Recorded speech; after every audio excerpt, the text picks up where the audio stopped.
one thing you can take note of when you graph this is that, yes, this line is the best fit, but notice the dots only. Don't concentrate on the line. Notice the dots only. Do you see anything special about the formation? Kind of loops a little bit. Okay, if you see that, then you can run a test that looks like this. Go back to second y equals into stat plot 1, and instead of L2 being your y list, you can enter in second stat and use the resid list. Now, to get a better idea of what this looks like, you're going to have to erase or turn off the y1 function. So hit y equals, and see that highlighted equal sign, but nothing else in there is highlighted? Put your cursor on the equal sign, hit enter, and that should keep that from being graphed when we hit zoom 9. Here is what your zoom 9 should look like if the resid list is your y list. Notice the distinct hook here, like this. That distinct hook is similar to that which meteorologists look for on a radar for tornadoes.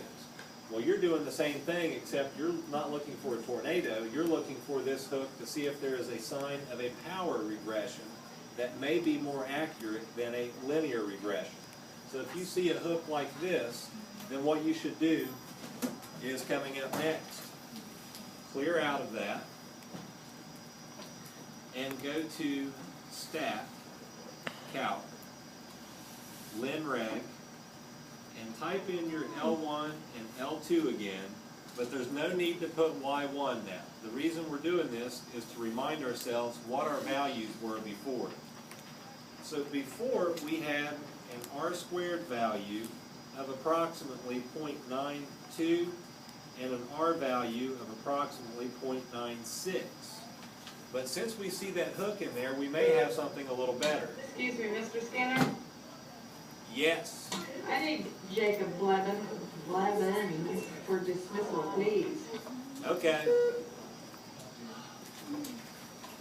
don't want to go back and edit that out, so we'll just leave it in there. Next, what we have to do is a power regression and compare it to the R squared and R from the linear regression. So hit Stat, Calc, and arrow down to the power regression. And type in L1, comma, L2, and go ahead and put comma Y1, and hit enter. Look what we get back. You have an R squared of 0.93 and an R value of approximately 0.96. Now the relationship between the variables is not much different. It's still approximately 0.96. But with your R squared value, you have gone up to approximately 0.93.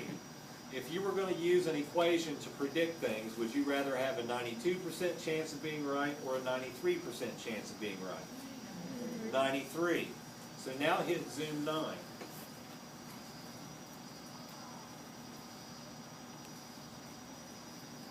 And notice when you hit zoom 9, that line here does not follow anything at all. Because, go back to second y equals and notice what is still left there. You have to change the resid back to what? L2. So do that and then hit zoom 9 again and follow the line. So that is actually curving up a little bit. This one is way off from that, but if you remember back to the other graph, we had one that was pretty far off too. But notice these. These are a little closer before, even though it's a different window setting. These are a little closer before than what you had for the linear regression. So in this case, you would choose to use the power regression to make any prediction.